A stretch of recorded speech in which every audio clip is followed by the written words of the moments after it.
Fala, família vascaína, torcida do Vascão, boa noite. É o Dizói na notícia, chegando agora, nessa noite de quarta-feira, com os bastidores da entrevista coletiva do presidente Pedrinho, onde ele deixa bem claro o afastamento com a 777 e algumas rusgas, pode-se dizer assim.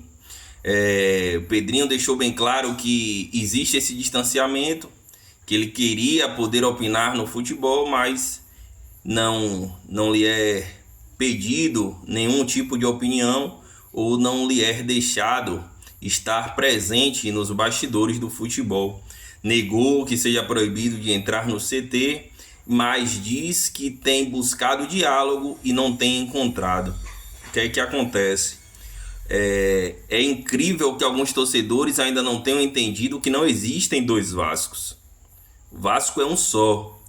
O Vasco é o Clube de Regatas Vasco da Gama. E aí eu deixo bem claro, porque eu vejo na internet muito torcedor falando: não tem que palpitar mesmo no futebol, não tem que dar opinião, associativa é a parte. O Vasco é o associativo.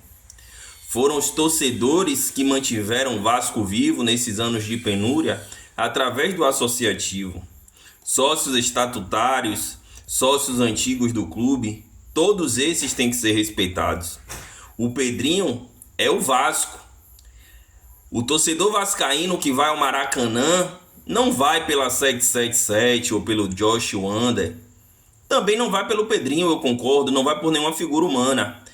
Torcedor vascaíno que vai a São Januário, vai ao Maracanã, sofre, chora, ele vai pelo Vasco.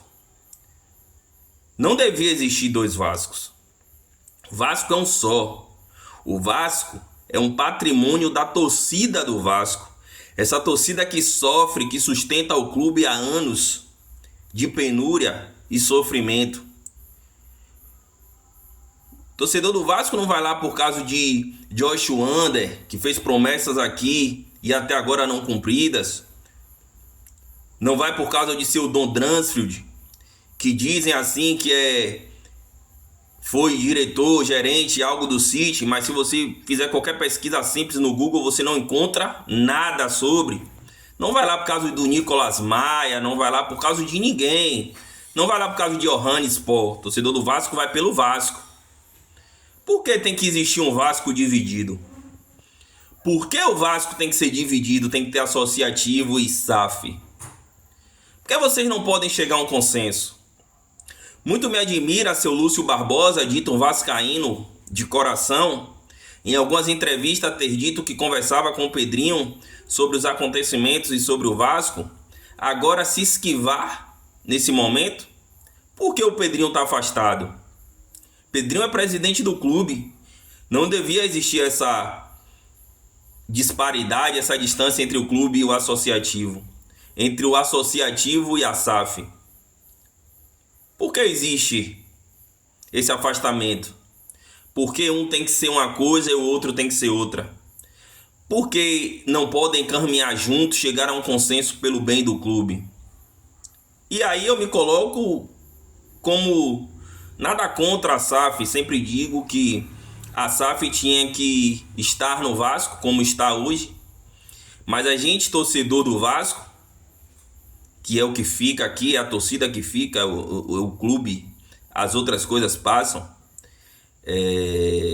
A gente queria entender o porquê de agora que existe um novo presidente e não existe mais diálogo.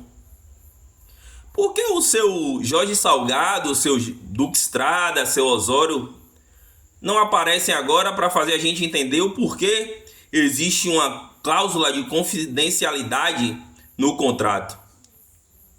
A gente precisa entender. Por que o presidente do associativo não pode falar nada em relação ao futebol?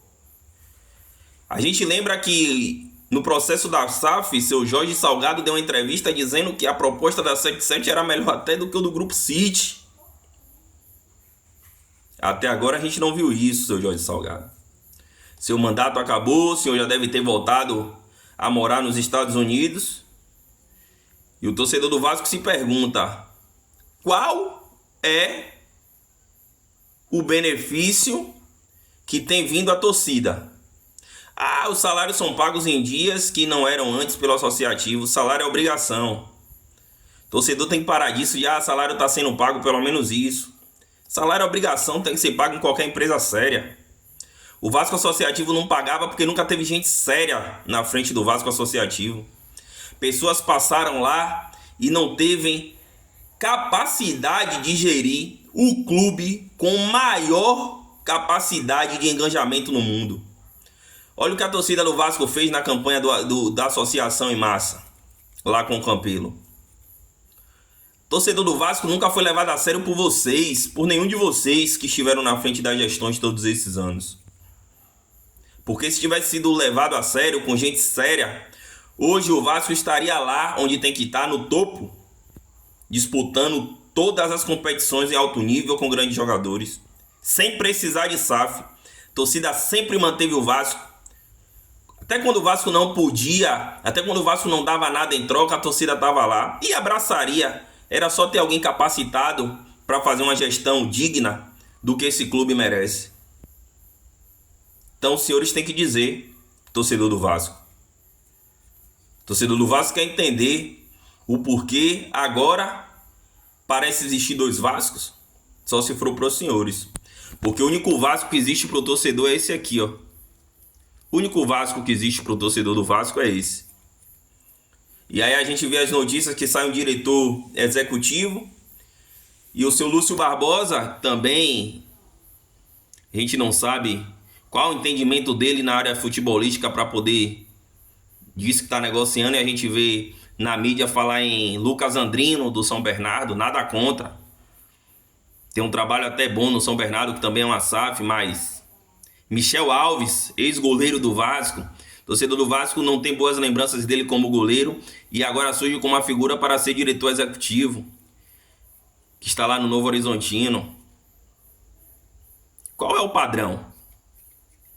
Paulo Brax era um diretor executivo emergente, tinha vindo do América Mineiro, fez um trabalho no Internacional, estava emergindo, não fez um trabalho de futebol bom no Internacional, mas um trabalho de finanças, fazendo a maior venda do clube com o Euroberto, vinha emergindo no mundo do futebol, foi contratado para o Vasco.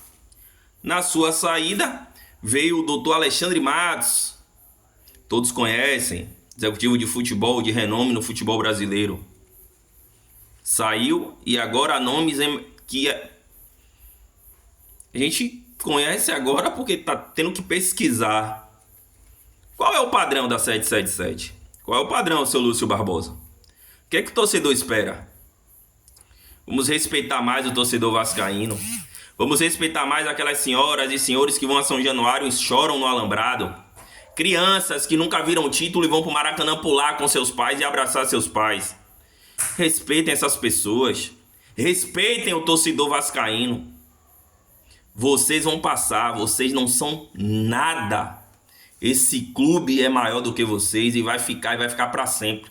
E essa torcida que vocês hoje estão nem aí, fazem o que querem, dividem o clube do jeito que vocês querem.